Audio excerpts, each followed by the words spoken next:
The Qur'an draws attention to a very important geological function of mountains. We have set on the earth mountains, standing firm, lest it should shake with them. If we pay close attention to the verse, we will see that mountains' property of preventing shocks on earth is mentioned.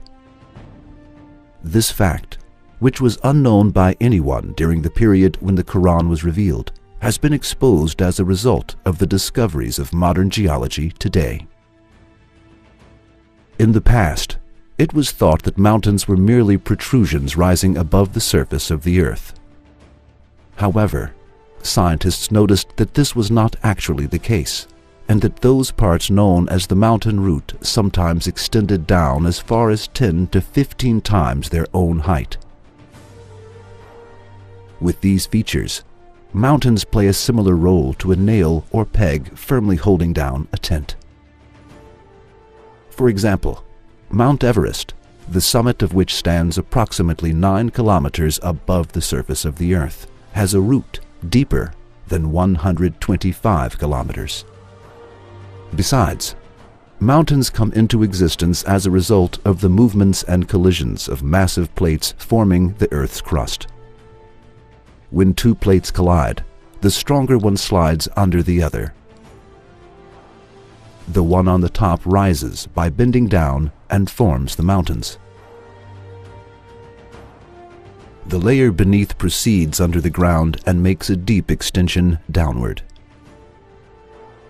Consequently, as stated before, mountains have a portion stretching downwards as large as their visible parts on the earth.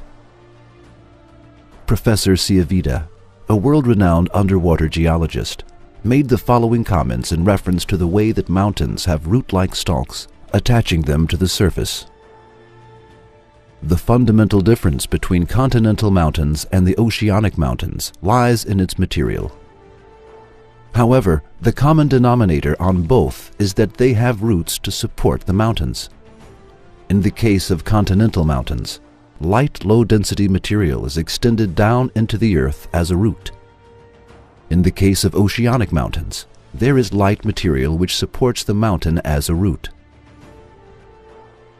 According to the law of Archimedes, the function of the root is to support the mountains. The effect of mountains on general stabilization of the Earth's crust is defined as isostasy. This concept is explained as follows in Webster's New 20th Century Dictionary. Isostasy is the general equilibrium in the Earth's crust maintained by a yielding flow of rock material beneath the surface under gravitational stress. Furthermore, a book titled Earth by Dr. Frank Press, former president of the United States National Academy of Sciences, which is still used as a textbook in a great many universities, states that mountains are like stakes and are buried deep under the surface of the earth. In some verses of the Qur'an, this role of the mountains is pointed out by a comparison with pegs. Have we not made the earth as a wide expanse, and the mountains as pegs?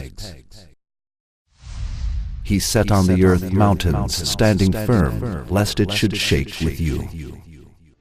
Now, we are asking those who close their eyes and minds to the sun of the Qur'an, and who still say that the Qur'an is the word of a human.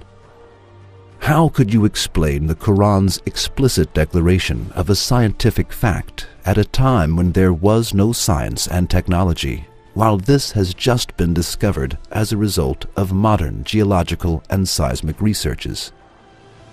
Would you believe in Allah, who makes mountains as pegs for the earth, by saying that this is His book, or still close your eyes to this sun and condemn yourself to darkness?